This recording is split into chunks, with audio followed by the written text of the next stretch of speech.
కీర్తన గ్రంథము 57వ దావీదు కీర్తన మార్చి చదువుకుందాం. స్వాతి వచ్చి నడిపించవలసిందిగా చేస్తున్నాం. నన్ను కరుణింపుము దేవా, నన్ను కరుణింపుము. నేను నీ శరణుజొచ్చి ఉన్నాను. ఈ ఆపదలు తొలగిపోయే వరకు నీ రెక్కల నీడను శరణుజొచ్చి ఉన్నాను.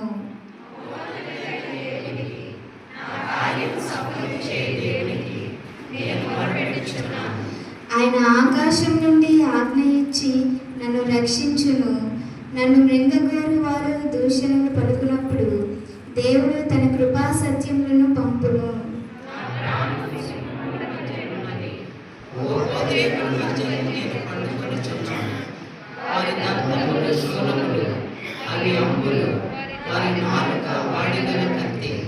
దేవా, ఆకాశము కంటే అత్యున్నతుడుగా నిన్ను కనపరుచుకొనుము. నీ ప్రభావము సర్వభూమి మీద కనబడనిమ్ము.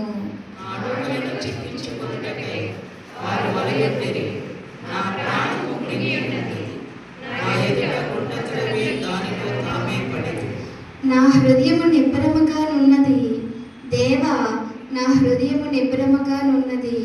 నేను పాడుచు స్తుతిగానము చేసేదను.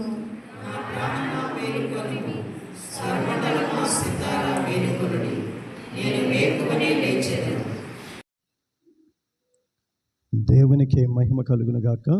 ప్రభునందు ప్రియమైన వలరా, ప్రభుని యేసుక్రీస్తు వారి యొక్క ప్రశస్తమైన నామములో మీ అందరికీ శుభవందనాలు తెలియజేయుచున్నాను.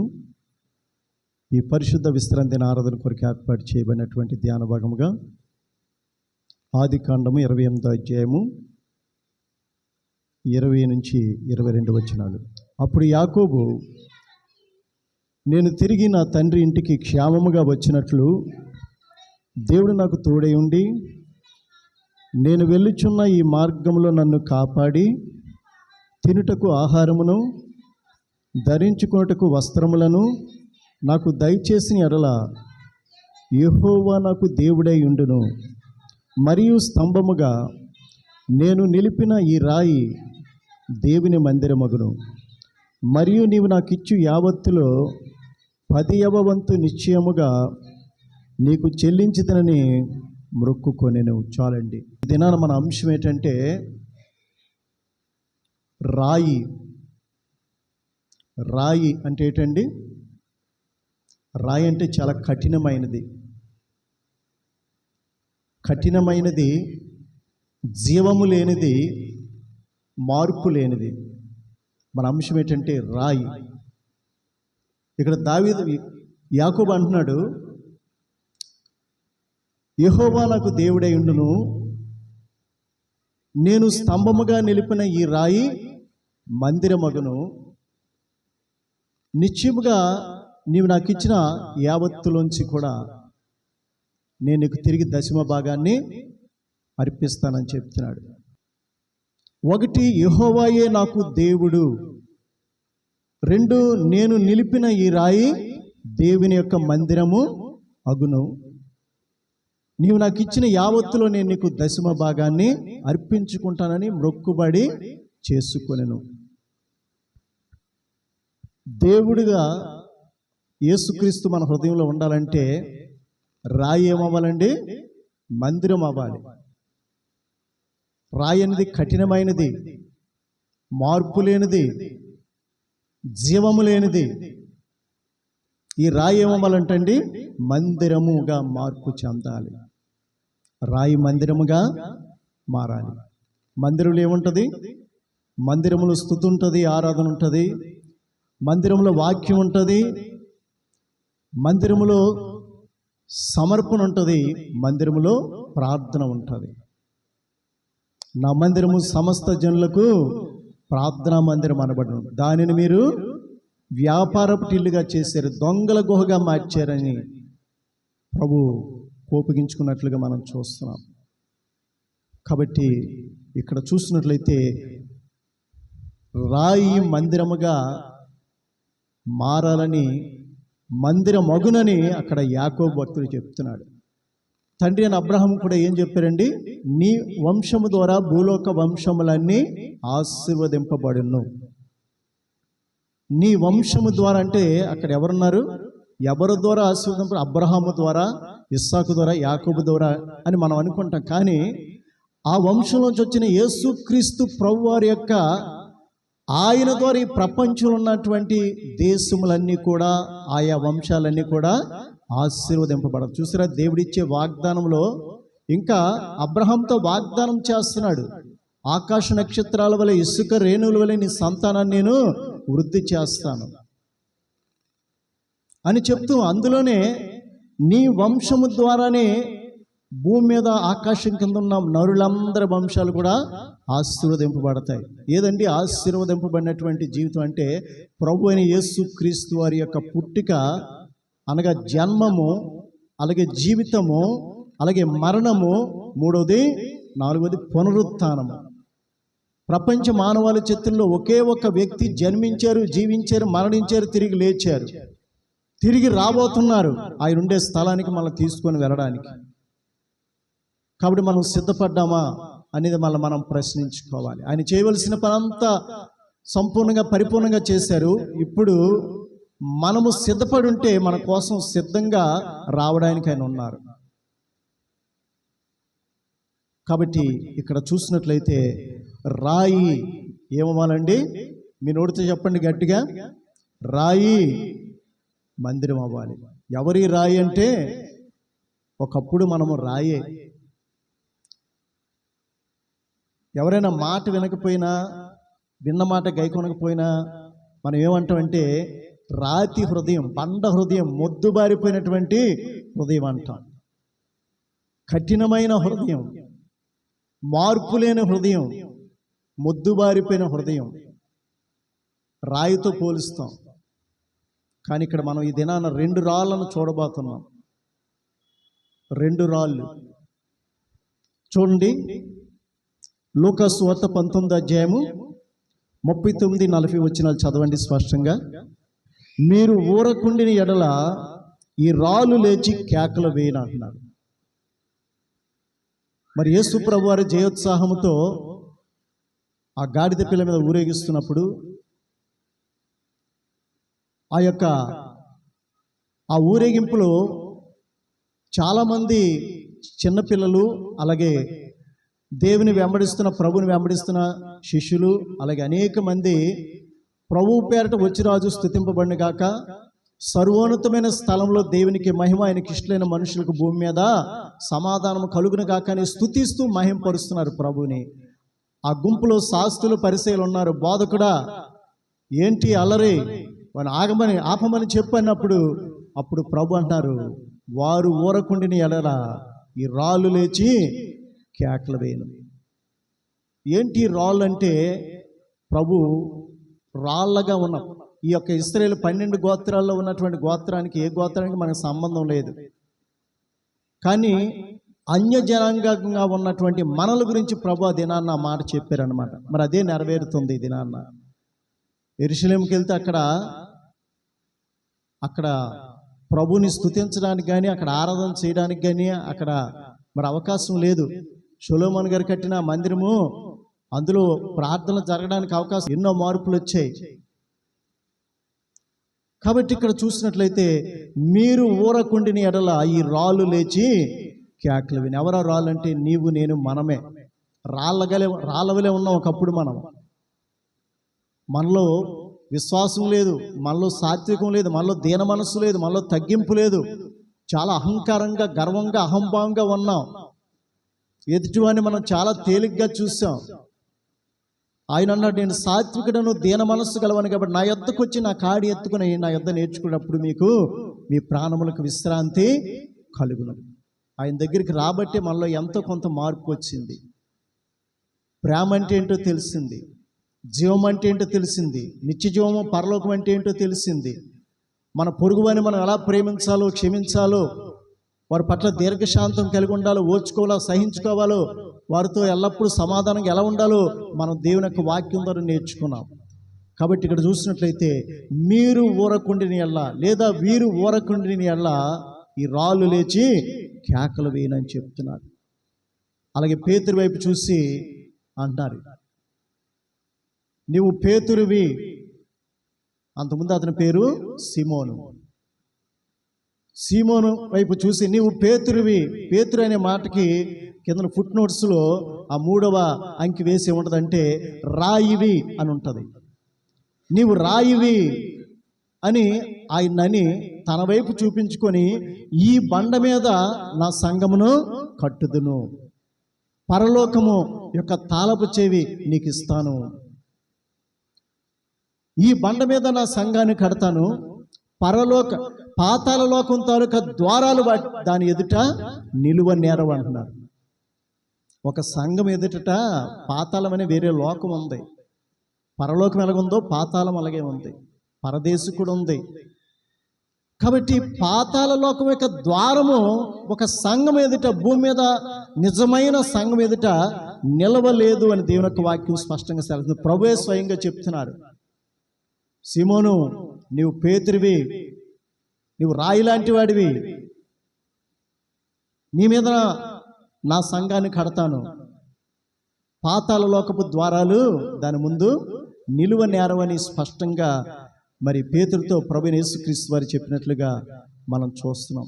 అలాగే శాస్త్రులు పరిసయ్యులు రకరకాలుగా ఆయన శోధిస్తున్నప్పుడు, ఆయన గాయపరుస్తున్నప్పుడు ఆయనకు ఒకసారి కోపం వచ్చి అంటున్నారు, ఈ రాతి మీద పడేవాడు తునకలైపోతాడని చెప్తున్నాడు. ఈ రాయి మీద పడేవాడు తునకలైపోతాడు, అది ఎవరి మీద పడునో వాడిని నలిచివేయును అని చెప్తున్నారు. యేసు ప్రభువే ఆ రాయి, యేసుక్రీస్తు ప్రభువే ఆ బండ. తన గురించి తను చెప్పుకున్నాడు, ఈ రాయి మీద పడివాడు తునకలైపోతాడు, అది ఎవరి మీద పడునో అది వానిని నలిచివేయును, నలిపివేయునని ప్రభు సెలవిస్తున్నాడు. అలాగే శిష్యులు అంటున్నారు, ప్రభా చూడండి యెరూషలేములో ఈ కట్టడాలు ఎంత బాగున్నాయో, మందిరం కట్టడాలు చూసారా, ఎంత పెద్ద పెద్ద రాళ్లతో కట్టారో చూసారా, ఎంత అందంగా ఉంది, ఎంత శృంగారం అని చెప్పినప్పుడు ప్రభు వారి వైపు తిరిగి అంటున్నాడు, ఈ యొక్క మందిరం యొక్క ఆలయం యొక్క కట్టడం గురించి మీరు చెప్తున్నారే, రాతి మీద రాయి నిలవకుండా పడద్రోయబడేటటువంటి ఒక దినం ఉంది. ఆ దినాన్న రాతి మీద రాయి ఎక్కడ నిలబడదని ప్రభు సెలవిస్తున్నట్లుగా మనం చూస్తున్నాం. వాళ్ళు ఏదైనా వేరైనా కట్టడాన్ని చూపిస్తున్నారంటే దేవుని మందిరం యొక్క ఆలయం యొక్క కట్టడం గురించే చెప్తున్నారు. అది దేవుని ఆలయమే, దేవుని మందిరమే. అది దేవునిలో స్థిరంగా కట్టబడకపోతే, దృఢంగా నిలిచి ఉండకపోతే, దేవునికి అనుకూలంగా నివాసయోగ్యంగా లేకపోతే, రాతి మీద రాయి నిలవకుండా పడద్రోయబడే ఒక దినం ఉందని అక్కడ తన శిష్యులతో ఆ యెరూషలేములో ఉన్న దేవాలయం యొక్క మందిరము కట్టడం విషయంలోనే ప్రభు చెప్పాడు. దేవుని స్తోత్రం. మనందరూ కూడా దేవుని నమ్ముకున్నాం. మీ దేహములు దేవుని చేత మీకు అనుగ్రహింపబడి మీలో ఉన్న పరిశుద్ధాత్మకు ఆలయమే ఉన్నదని మీరు ఎరుగురా. మీరు మీ సొత్తు కారు, విలువ పెట్టి కొనబడిన వారు గనుక మీ దేహముతో దేవుణ్ణి మహిమపరుచుడి అని వాక్యం సెలవిస్తుంది. అలాగే మీరు దేవుని ఆలయమై ఉన్నారని, పరిశుద్ధాత్మ మీలో నివసించుచున్నాడని మిమ్మల్ని గూర్చి మీరే ఎరుగురా. దేవుని యొక్క ఆలయము పరిశుద్ధమైన ఉన్నది, మీరే ఆలయమై ఉన్నారు. దేవుని ఆలయం ఎవరు పాడు చేస్తారో వారిని దేవుడు పాడు చేస్తాడని దేవుని యొక్క వాక్యము స్పష్టంగా సెలవిస్తుంది. కాబట్టి మన దేహము అలాగే మన హృదయము దేవునికి ఆలయమై ఉంది. మరి రెండవ రాకడలో ఆయన ముందు ఒక ఆలయంగా, ఆయనకి నివాసయోగ్యమైనటువంటి మరి ఆ యొక్క మందిరముగా మనం దేవుని ముందు కనబడగలమా? అంచె దినాన వరకు మనము స్థిరంగా దేవునిలో నిలిచి ఉన్నామా? ప్రభు చెప్తాడు, అంతవరకు సహించిన వాడే రక్షింపబడతాడు అంటున్నాడు. అంతమంటే మనంతం కావచ్చు, లేదంటే లోకాంతము కావచ్చు. అంతం వరకు సహించుకొని, భరించుకొని, కష్టమైన, నష్టమైన, శ్రమైన, శోధనైన, ఆరోగ్యమైన, అనారోగ్యమైన, కరువైన, వస్త్రహీనత అయినా, చివరికి మరణమైన, మన జీవితాంతము అంతం వరకు లేదా లోకాంతం వరకు స్థిరంగా నిలిచుంటి వాడే ధన్యుడని దేవుని యొక్క వాక్యము, వాడే రక్షింపబడతాడని దేవుని యొక్క వాక్యము స్పష్టంగా సెలవిస్తుంది. కాబట్టి రాయి మీద రాయి నిలవకుండా పడద్రోయబడే ఒక దినం ఉందని ప్రభు సెలవిస్తున్నాడు. మరి మనం ఎలా కట్టుకుంటున్నాం? వాక్యం ద్వారా, విశ్వాసము ద్వారా మన హృదయం ఒక దేవునికి మందిరముగా, ఆలయముగా, నివాసయోగ్యముగా, ఆయన స్తుతించే విధంగా, ఆయన ఆరాధించే విధంగా, ఆయన వాక్యాన్ని ధ్యానించే విధంగా, ఆయన ప్రార్థించే విధంగా మన మనస్సు, మన హృదయం దేవునిలో కట్టుకోకపోతే, రాయి మీద రాయి నిలవకపోతే ఆ మందిరం నిలబడుతుందా? దేవుని ఎదుట మనం ధైర్యంగా నిలబడగలమా? వాక్యం అదే సెలవిస్తుంది. శిష్యులు చూపిస్తున్నారు, ప్రభువా మందిరం ఎంత అందంగా ఉందో, ఆలయం ఎంత పెద్ద గొప్ప రాళ్లతో కట్టబడిందో, ఎంత శృంగారించారో ఒక్కసారి చూడండి ప్రభు అంటే, మీరు ఈ ఆలయమును చూపిస్తున్నారే నాకు, మనుషులు కట్టే ఈ చేతి పనులు చూపిస్తున్నారే, కానీ ఒక దినం వస్తుంది, ఆ అంచె దినాన్న రాయి మీద రాయి నిలబడకుండా పడగొట్టబడే ఒక దినమో వస్తుందనే సత్యాన్ని మీరు ఎప్పుడు కూడా మర్చిపోకండి అని అక్కడ శిష్యుల్ని హెచ్చరించినట్లుగా మనం చూస్తున్నాం. దేవుని స్తోత్రం.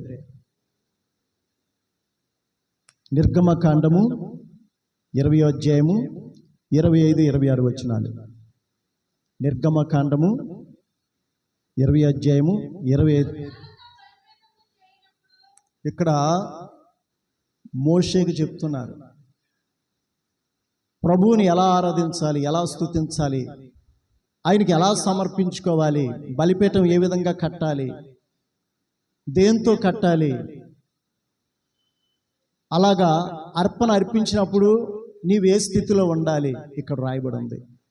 నిర్గమకాండం 20వ అధ్యాయము 25, 26 వచనాలు. దేవునికి అర్పించే అర్పణలు అర్పించేటటువంటి బలిపీఠము రాళ్లతో కట్టాలి. అది మలచిన రాళ్లతో కాదు, అది ప్రకృతి సిద్ధంగా ఉండాలి. కృత్రిమంగా ఉండడానికి వీల్లేదు. మనుషులు వాడే చేతి పనిముట్లు దానికి తగలకూడదు. తగిలితే ఆ రాయి అపవిత్రమైపోద్ది. మనము దేవుని కొరకు బలిపీఠము కట్టాలి.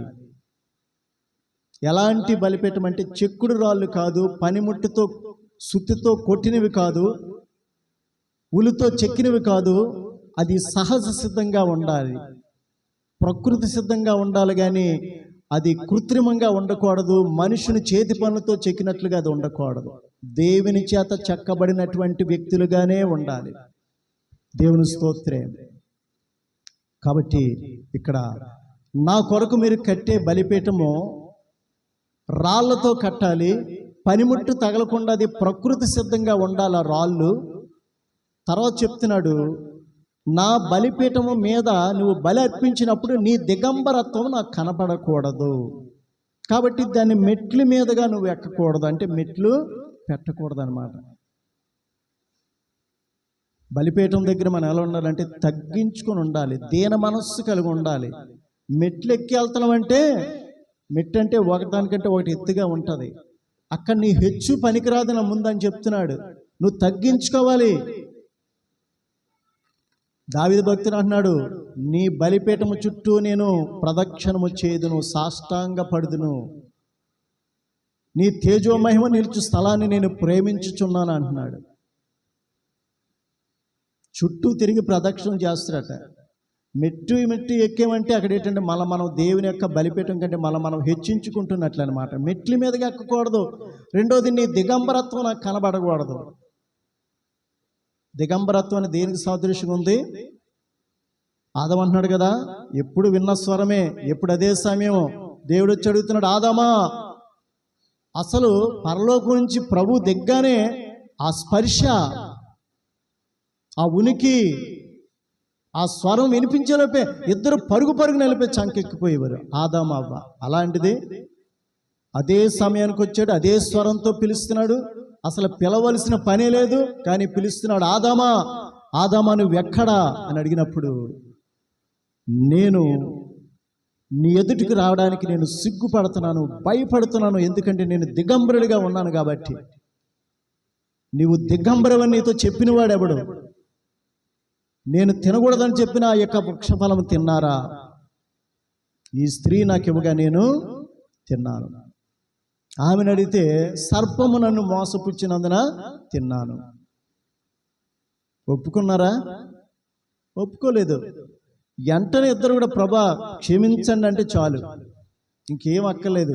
ప్రభా క్షమించండి, తప్పు అయిపోయింది, పొరపాటు అయిపోయింది అంటే చాలు. కానీ మానవ నైజం ఏంటంటే వారు చేసే తప్పు వారు ఒప్పుకోరు, ఇంకొకరి మీద నెడుతుంటారు. ఇంకొకరి వల్ల ఈ విధంగా జరిగిపోయింది, అదిగో ఆలు వల్ల వీళ్ళు వల్ల.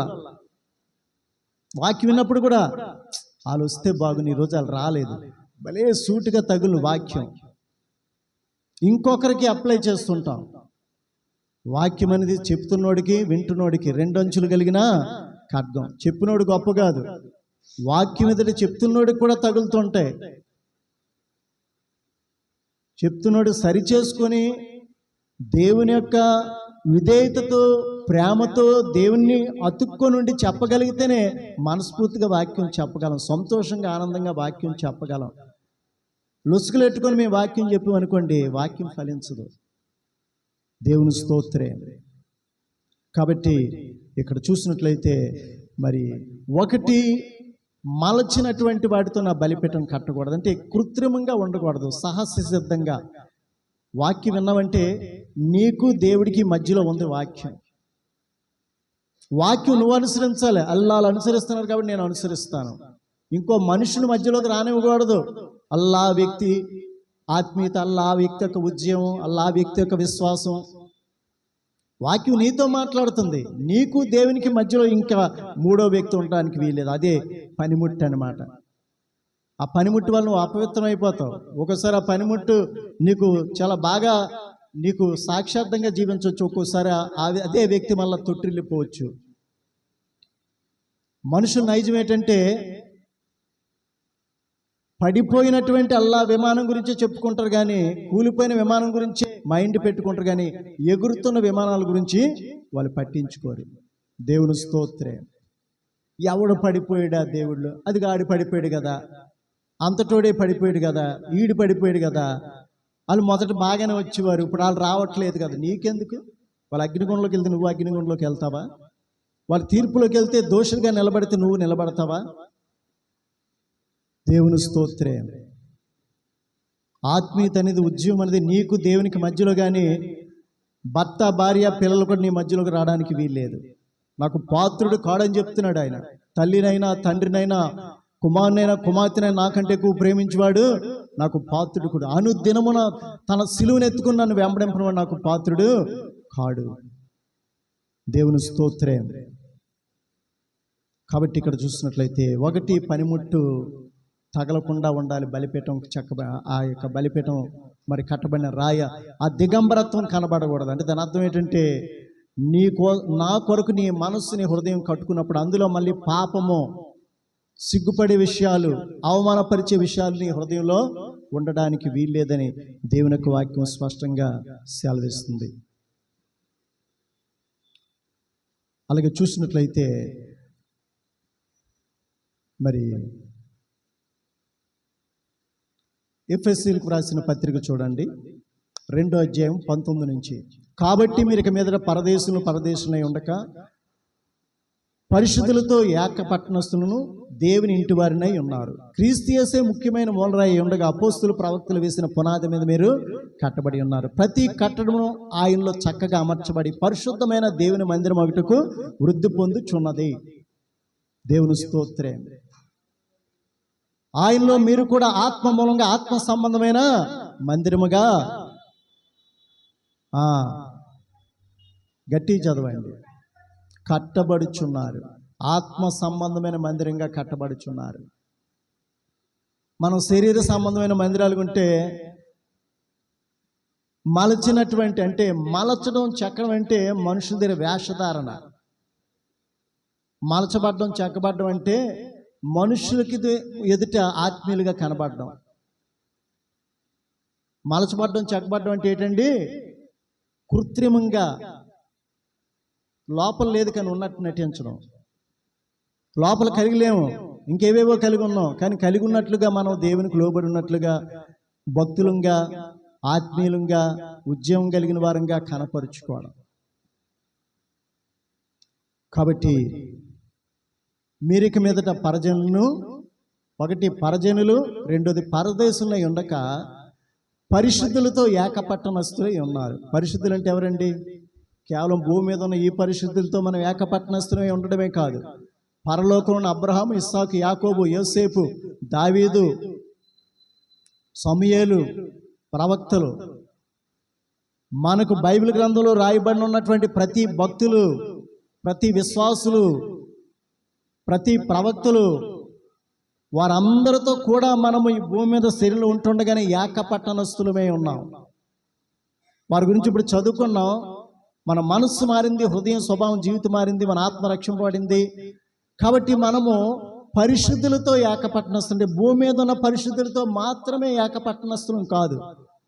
ఈ లోకాన్ని విడిచిపెట్టి పరలోకానికి వెళ్ళిపోయినటువంటి, పరలోకానికి ఇంకా చేరకుండా, ఇంకా ఆ ధవల సింహాసనం ప్రభు కూర్చొని తీర్పు తీర్చేటంత వరకు కూడా వెయిటింగ్లో ఉన్న వారందరితో కూడా కలిసి మనము పరిశుద్ధులతో ఏకపట్టణస్తులమై ఉన్నామని దేవుని యొక్క వాక్యం సెలవిస్తుంది.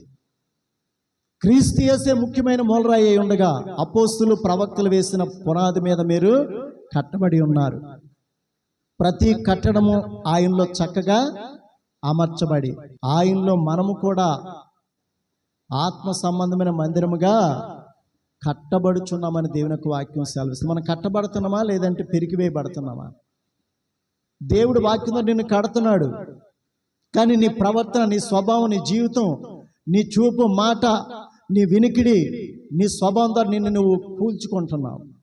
మందిరంగా ఆయన కట్టాలని, ఆయన నివాసయోగ్యమైనటువంటి ఆలయంగా నిన్ను కట్టుకోవాలని ప్రభు ప్రయత్నిస్తుంటే నీకు నువ్వుగా దేవునికి వ్యతిరేకమైన పనులు చేస్తూ, దేవునికి అవమానకరమైన పనులు చేస్తూ, దేవుని దుఃఖపరుస్తూ, గాయపరుస్తూ కట్టుతున్న ఆయన్నే నువ్వు విసర్జించడం వల్ల ఏమవుతుందంటే కట్టబడినటువంటి ఆ రాళ్ళన్నీ పెరికివేయబడుతున్నాయి. స్థిరంగా పునాది మీద కట్టబడినటువంటి ఆ స్థితిలోంచి నిన్ను నీవే దేవుల్లో కూల్చివేసుకుంటున్నావు అనేటటువంటి సత్యాన్ని మర్చిపోకూడదు. దేవుని స్తోత్రం. జ్ఞానవంతురాలు ఏం చేస్తుందటండి? పురుషుడి గురించి రాయబడి ఉందా, స్త్రీ గురించి రాయబడి ఉందా? అసలు సాధారణంగా ఒక యజమానుడు ఉంటాడు, బిల్డర్ ఉంటాడు, ఆ బిల్డింగ్ కట్టే వ్యక్తి ఉంటాడు, కట్టించుకునే వ్యక్తి ఉంటాడు. ఎక్కడ స్త్రీ ప్రస్తావన రాదు, కానీ ఆత్మీయతలో దేవుల్లో కట్టేటటువంటి బాధ్యత భారం ఎవరికి ఇచ్చారంటే దేవుడు స్త్రీకి ఇచ్చారు. జ్ఞానవంతురాలు తన ఇల్లు కడుతుంది. ఇల్లు అంటే ఏంటి? కుటుంబం. ఇల్లు అంటే ఈ ఇటుకలు, సిమెంట్తో కట్టిన ఈ ఇల్లు గురించి అంటలేదు దేవుడు. తన కుటుంబాన్ని కట్టుకుంటుంది జ్ఞానవంతురాలు. సమయాన్ని వృధాగా పోనివ్వదు. ఒక స్త్రీగా ఆ ఇల్లు కట్టే విషయంలో నువ్వు ఎలాగున్నావు? ఒక స్త్రీగా నువ్వు దేవునికి సమయిస్తున్నావా, పాపానికి సమయిస్తున్నావా?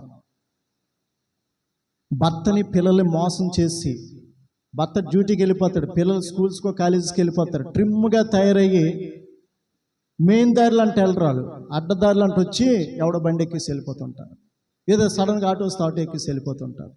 భయంకరమైన పరిస్థితుల్లో ఉన్నారు వాళ్ళు. వాళ్ళకి దేవుడు ఎందుకండి? ప్రభుని అవమానపరచడానికే కదా.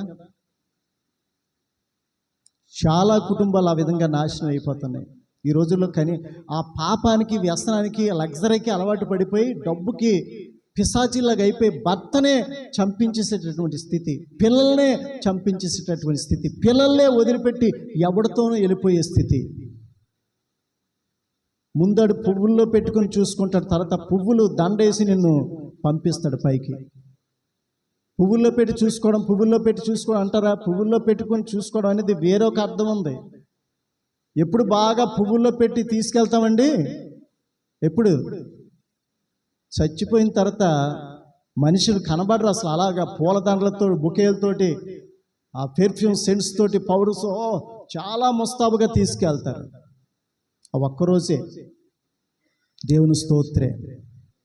సొంత భర్తను మోసం చేస్తే వాక్యం సెలవిస్తుంది, భార్యలరా క్రీస్తునకు వలె మీ సొంత పురుషులకు లోబడి ఉండండి, భర్తలరా మీ భార్యలను ప్రేమించిన అటువలే క్రీస్తు కూడా సంఘమును ప్రేమించి అది కలంకమైన, ముడతైన, మచ్చైన, మరి అట్టిది ఏదైనా లేక పరిశుద్ధమైనది గాను, నిష్కల్మషమైనది గాను, నిందారహితమైనది గాను తన ఎదుట దానిని నిలువ పెట్టుకున్న వలని వాక్యం చేత, ఉదక స్నానం చేత దాన్ని పరిశుద్ధపరిచి, పవిత్రపరిచి తన ఎదుట తన సొత్తుగా నిలబెట్టుకుంటున్నాడట పురుషుడికి ఉన్నటువంటి క్రీస్తు సంఘాన్ని. కాబట్టి దేవుని యొక్క వాక్యముని దగ్గర ప్రార్థన దగ్గర పాపం ఉండదు. ఎక్కడ వాక్యం ఉండదో, ఎక్కడ ప్రార్థన ఉండదో అక్కడ పాపము ఉంటుంది. రోజులు భయంకరం ఉన్నాయి. అసలు సెల్లో చూస్తే, టీవీలో చూస్తే ఎలా ఉందంటే మనుషుల్ని చంపడం, అది స్త్రీలు ఇప్పుడు ఆ విధంగా తయారయ్యారు. కాబట్టి స్త్రీలు ఏం చేయాలంటే జ్ఞానవంతురాలు తన ఇల్లు కట్టాలి. నీ కుటుంబము, నీ భార్య, నీ పిల్లలు ఒక క్రమశిక్షణలో, ఒక క్రమబద్ధీకరమైన జీవితం జీవించాలంటే ఖచ్చితంగా మొదట స్త్రీ లోబడాలి. స్త్రీని బట్టి పురుషుడు, స్త్రీ పురుషులు అనగా భర్త భార్యలు బట్టి పిల్లలు కూడా మార్పు చెందుతారు. ప్రశాంతమైన నిర్మలమైనటువంటి మంచి జీవితాలు జీవిస్తూ ప్రభువుని మన యొక్క హృదయాల్లో భద్రంగా ఆయన హత్తుకొని జీవించే జీవితాలు, మంచి ప్రశాంతమైనటువంటి నిర్మలమైన జీవితాలు మనం జీవించాలంటే ఒక్క దేవుడు, దేవుని మాట తప్ప ఈ ప్రపంచం ఇంకో స్థలమో లేదు. దేవుని స్తోత్రం. పరిశుద్ధులతో ఏకపట్నస్తులను దేవుని ఇంటి వారినే ఉన్నారని దేవుని యొక్క వాక్యం స్పష్టంగా సెలవిస్తుంది. చూడండి, న్యాయాధిపతులు 6వ అధ్యాయము 20-21 వచనం. నేను ముగిస్తాను. న్యాయాధిపతులు 6వ అధ్యాయము 20-21 వచనం చదవండి. గిద్యోనుతో దేవుని దూత వచ్చి మాట్లాడుతుంది. చాటుగా గానుగు చాటున గోధుమలు దొల్లగొట్టకుండా, వాలియే పొలాలు, పంటలు వాలియే, పొలాలు వాలియే, కానీ ఆ మిద్యానీయులకు భయపడి వారి పొలాల్లో ఉన్నటువంటి ఆకలికి తట్టుకోలేక వారు మిడతల దండువలు వచ్చి కాపు కాశారు. ఆ మిద్యానీయులకు కనబడకుండా గానుగు చాటున ఈ యొక్క గోధుమలు దొల్లగొట్టుకుంటున్నాడు కడుపు మంటకి. దేవుని దూత వచ్చి అంటాడు, పరాక్రమం గల బలాఢ్యుడా, బలం తెచ్చుకొని నడుం కట్టుకో, దేవునికి తోడే ఉన్నాడు. అప్పుడు గిద్యోను అంటున్నాడు, దేవుడు మాకు తోడే ఉంటే ఈ పాటలు ఎందుకు, ఈ కరువేంటి, శత్రువులు వచ్చి మమ్మల్ని దోచుకోవడం ఏంటి, మా పంటలు మేము దొంగచాటున దొలగొట్టుకొని గుప్పుడు మేము తిని ప్రాణాలు నిలబెట్టుకోవడం ఏంటి అని అన్నప్పుడు, లేదు, నువ్వు లేచి నిలబడు, ఒక్క మనిషిని హతం చేసినట్లు మిద్యానీయులందరినీ నువ్వు హతం చేస్తావు. అంత శక్తిని, అంత సామర్థ్యాన్ని దేవునికి ఇవ్వబోతున్నాడు. ఇదిగో నీ పక్షంగా నేనున్నానని దేవుని దూత అతనికి ప్రత్యక్షమైనప్పుడు అతడు కొన్ని నిదర్శనాలు అడుగుతాడు. తర్వాత వచ్చిన దేవుని దూతకి, అయ్యా కొద్దిసేపు నువ్వు నిలిచినట్లయితే నీ కొరకు నేను కొంత ఆహారం సిద్ధపరుస్తాను అంటున్నాడు. ఇక్కడే ఉండు, నువ్వు వెళ్ళిపోవద్దని చెప్పినప్పుడు, సరే నువ్వు సిద్ధపరిచే వరకు నేను ఇక్కడే ఉంటాను, నేను ఎక్కడికి వెళ్ళాలని చెప్పినప్పుడు వీడు త్వరగా వెళ్ళి, గిద్యోను త్వరగా వెళ్ళి ఒక మంచి లేత మేకపిల్లను వధించి అలాగే పొంగని భక్ష్యాలు సిద్ధం చేసి ఆ దేవదూత ముందుకు తీసుకొస్తాడు. తీసుకొచ్చినప్పుడు ఆ రాతి మీద పెట్టమని చెప్తున్నాడు. ఆ మాంసమును అలాగే పొంగని భక్ష్యాలను రాతి మీద పెట్టు, నీరు పోసినా సరే దేవుని యొక్క శక్తి ముందు ఏది నిలవలేదు. అప్పుడు దేవుని దూత తన చేతి కర్ర యొక్క కొనతో ఆ రాతి మీద ఉన్న ఆ భక్ష్యాల మాంసాన్ని టచ్ చేయగానే వెంటనే రాతిలోంచి ఏమొచ్చిందండి, అగ్ని వచ్చి ఆ భక్ష్యాల్ని, ఆ మాంసాన్ని ఏం చేసిందట, దహించి వేసిందంట, కాల్చి వేసిందంటే ఆ బలిపీఠం మీద ఉన్నటువంటి, ఆ రాతి మీద ఉన్నటువంటి ఆ యొక్క అర్పణని దేవుడు అంగీకరించాడనమాట, స్వీకరించాడనమాట. మన దేవుడు ఏమైనాడు, దహించేటటువంటి అగ్ని అయి ఉన్నాడు. ఆయన కోటి సూర్యుల తేజస్సు కలిగినటువంటి దేవుడు. ఆయన ముందర ఏ దేవతలు కానీ దెయ్యాలు కానీ నిలవలే. ఆయన చూడగానే అగ్ని జ్వాలల వంటి నేత్రాలు కలిగినటువంటి ఆయన, అగ్ని స్వరూపం కలిగిన వాడు. ఆయన వస్తున్నాడంటే వణికిపోతాయి అన్నమాట. ఇవి భూమి మీద ఇప్పుడు చాలామంది అవుతున్నవన్నీ కూడా వణికిపోయి సాష్టాంగపడి నమస్కారం చేస్తాయని దేవుని యొక్క వాక్యం స్పష్టంగా సెలవిస్తుంది. దేవుని స్తోత్రం. అలాగే చూసినట్లయితే చూడండి, యెషయా గ్రంథము 28వ అధ్యాయము 16వ వచనం. సియోనులో మూలరాతిని వేసిన వాడను నేనే. చూసారా, అది పరిశోధింపబడిన రాయి అమూల్యమైన తలరాయి, బహు స్థిరమైన పునాది అయిన మూలరాయి. ఎవరి రాయి అంటే మన ప్రభువైన యేసుక్రీస్తు వారే. ప్రభువైన యేసుక్రీస్తు వారి గురించే ఈ యెషయా గ్రంథంలో ఈ యొక్క మాట మరి 28:16 రాయబడి ఉంది. ఇల్లు కట్టాలంటే ఒక మూలరాయి వేస్తారు. అది పరిశోధింపబడిన రాయి, అమూల్యమైనటువంటి రాయి, బహు స్థిరమైన పునాదులు వేయబడిన మూలరాయి. ఈ మూలరాయి ఎందుకు ఈ లోకానికి పంపించబడిందంటే ఆ బండ మీద మన యొక్క ఆత్మీయ జీవితాన్ని కట్టుకోవడానికి, మన పునాది కట్టుకోవడానికి. ఆ పునాది మీద మనం అందరం కూడా రాళ్ల వలె కట్టబడి ఆయనకు నివాసయోగ్యమైన మందిరంగా, ఆలయంగా మనం రూపుదిద్దబడాలనే ఉద్దేశంతో తండ్రి అయిన దేవుడు కుమారుడైన ప్రభుని పరిశీలించి పరిశోధించి అమూల్యమైనదిగా గుర్తించి ముద్ర వేసి ఈ భూమి మీద మనుషులందరూ తమ ఆత్మీయ జీవితాన్ని, ఆత్మీయ కుటుంబాన్ని, ఆత్మీయ మందిరాన్ని కట్టుకోవడానికి ఆ రాయి ఈ లోకానికి పంపించబడింది. పుట్టింది, జీవించింది, మరణించింది, తిరిగి లేచింది, రాబోతుంది ఆ రాయి. ఆ రాయి మీద ఎంతవరకు నువ్వు కట్టావు? నీ ఆత్మీయ స్థితి ఇంకా పునాది అలాగే ఉందా? లేదా ఉన్న పునాదిలో ఉన్న రాళ్ళన్నీ పెకిలించేసుకునే వారంగా పెరికి వేసి పారేసుకునే వారంగా ఉన్నామా? గోడల వరకు కట్టామా? లింట్ల వరకు కట్టామా? స్లాబ్ పడిందా? అది దేవునికి ఒక మందిరంగా, ఆలయంగా సంపూర్ణంగా పరిపూర్ణంగా కట్టబడిందా లేదంటే మధ్యలో ఆగిపోయిందా? ఇక్కడ కట్టబడకుంటే అక్కడ కట్టబడదు. నేను స్థలము సిద్ధపరచ వెలుచున్నాను, నేను వెళ్ళి మీకు స్థలము సిద్ధపరిచిన ఎలా నేనుండు స్థలంలో మీరుండులాగా మరల వచ్చి నేను మిమ్మల్ని తీసుకొని పోతానని ప్రభు స్పష్టంగా మాట్లాడు. నా తండ్రి అంటే అనేక నివాసములు కలవు, లేని ఎలా నేను మీతో చెప్తాను. ఇక్కడ మనం సిద్ధపడకుండా పరలోకం నీ కోసం ఆ యొక్క నివాసయోగ్యమైనటువంటి జీవితం అక్కడ సిద్ధపరచబడదు. మన చేతులారే మనం నిత్యత్వం పొందవలసినటువంటి, నిత్యము జీవించవలసిన లోకాన్ని మన చేతులారే చిన్న చిన్న విషయాల్లో దాన్ని మనం దూరం చేసుకుంటున్నాం. రక్షణ అనేది చాలా ప్రాముఖ్యం. అన్నిటికంటే రక్షణ, అన్నిటికంటే నిత్య జీవము, అన్నిటికంటే జీవ గ్రంథంలో పేరు రాయబడడం, అన్నిటికంటే ఆ పరలోక సంబంధమైన ఆ పట్టణంలో నువ్వు నివాసం యోగ్యమైన జీవితం జీవించడం కంటే గొప్ప విషయం ఇంకొకటి లేదని వాక్యం సెలవిస్తుంది. అలాగే 1 పేతురు 2 4-5 వచనాలు ఏముందంటే, మనుషుల చేత విసర్జింపబడినను దేవుని దృష్టికి ఏర్పరచబడినదినైనా అమూల్యమైన సజీవమైన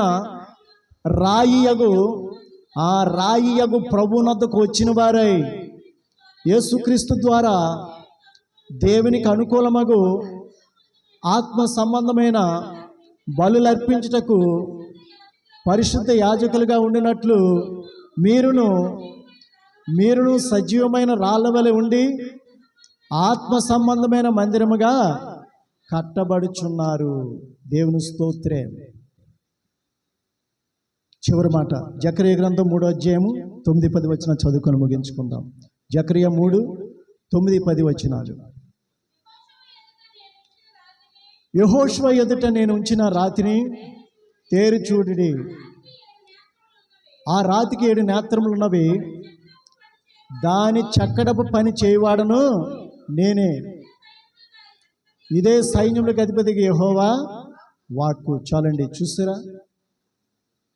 ఆ రాయి కట్ట 7 కళ్ళు ఉన్నాయట, 7 నేత్రాలు. దాని చెక్కడపు పని అంతా నేనే చేసినాను. ఎవరి కోసం ఈ రాయి? మన యొక్క ఆధ్యాత్మిక జీవితాలు కట్టుకోవడానికి, ఆత్మీయ జీవితం కట్టుకోవడానికి నేనే ఆ యొక్క మూలరాయిని మీరుండే భూలోకానికి నేను పంపించాను. పునాదిలో మూలరాయిగా ఉన్నాడు ఆయన. మన ఆధ్యాత్మిక జీవితంలో మూల స్తంభంగా ఆయన ఉన్నాడు. కాబట్టి ప్రతి విషయంలో కూడా ఈ యొక్క రాయి అయినటువంటి ప్రభు, మార్పులేనటువంటి ప్రభు, జీవం కలిగినటువంటి రాయిగా ఉన్న ప్రభుని మనం హృదయపూర్వకంగా, మనస్ఫూర్తిగా మన హృదయాల్లోకి ఆహ్వానించి మన జీవితాలను ఆయన చేతులకు అప్పగించుకొని ఆయన చిత్తాన్ని, ఆయన ఇష్టాన్ని నెరవేరుస్తూ, ఆయన మహిమార్థంగా, సాక్షార్థంగా జీవిస్తూ మనము బ్రతికింపబడి, మన కుటుంబం బ్రతికింపబడి, అనేక కుటుంబాలు బ్రతికే విధంగా వారికి మాదిరిగా ఉండాలని దేవుని యొక్క వాక్యం నిన్ను నన్ను హెచ్చరిస్తుంది, గద్దిస్తుంది, బోధిస్తుంది, ఉపదేశిస్తుంది. అట్టి కృప ఈ వాక్యమైన ప్రతి ఒక్కరికి దేవుడు నిండాలుగా దయచేయను గాక. ఆమేన్.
యెహోవా మిమ్మల్ని ఆశీర్వదించి మిమ్మల్ని కాపాడును గాక. యేసుక్రీస్తు ప్రభువు తన సన్నిధిని మీ మీద ప్రకాశింపజేసి మిమ్మల్ని కరుణించును గాక. పరిశుద్ధాత్మ దేవుడు తన సన్నిధిని మీ మీద ఉదయింపజేసి మీకు సమాధానము కలుగజేయును గాక. ఆమేన్, ఆమేన్, ఆమేన్.